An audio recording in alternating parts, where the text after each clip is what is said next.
La France perd donc un deuxième soldat engagé dans la FINUL au Liban. Emmanuel Macron a annoncé tout à l'heure la mort de l'adjudant Anissé Girardin. Il était engagé aux côtés de l'adjudant Florian Montorio, lui aussi mort, mais sur le coup samedi dans une attaque attribuée au Hezbollah. Anissé Girardin lui avait été grièvement blessé lors de l'attaque. Il est décédé des suites de ses blessures. Il avait été rapatrié du Liban dans un état grave. Serge Berbery, vous êtes à Beyrouth pour France 24. Que sait-on des circonstances de l'attaque ? Une attaque dont le bilan aujourd'hui s'établit désormais à 2 morts et donc 2 blessés. Alors l'attaque s'est produite à Randourié, c'est dans le sud du Liban. Randourié, c'est un village qui est situé seulement à quelques kilomètres de la ligne bleue, de la frontière donc avec Israël, dans une zone, vous savez, qui est particulièrement sensible.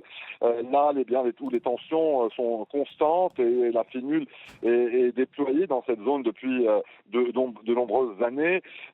Selon les éléments établis à ce stade, cette patrouille de la FINUL menait une opération de déminage dans la zone, une opération pour donc sécuriser un axe routier et permettre la circulation entre les bases de la FINUL. Et c'est à ce moment-là que les casques bleus ont été pris pour cible. La FINUL a évoqué un acte délibéré. Elle a pointé donc une responsabilité probable du Hezbollah. Le Hezbollah qui a démenti toute implication dans cette attaque.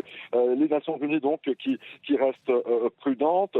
Des responsables de l'ONU ont appelé à la nécessité d'enquêter rapidement, une enquête approfondie pour établir précisément les circonstances de cette attaque.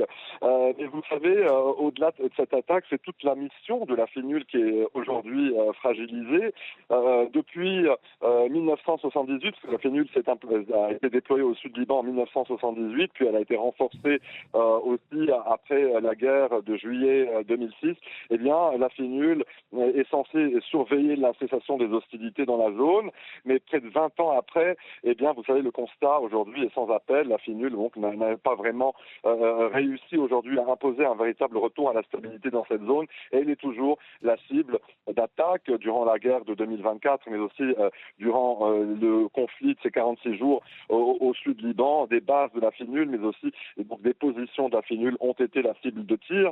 Vous savez, dans ce contexte très tendu, les casques bleus se retrouvent souvent pris entre deux lignes de front et leur marge de manœuvre est souvent limitée et leur rôle sur le terrain est très scruté, en tout cas par les habitants sur place qui observent la FINUL parfois avec méfiance. Et d'ailleurs, la situation au sud Liban et la question de cette attaque contre la patrouille de la FINUL a été au menu d'un entretien hier à l'Élysée entre le Premier ministre libanais Nawaf Salam et le président Macron.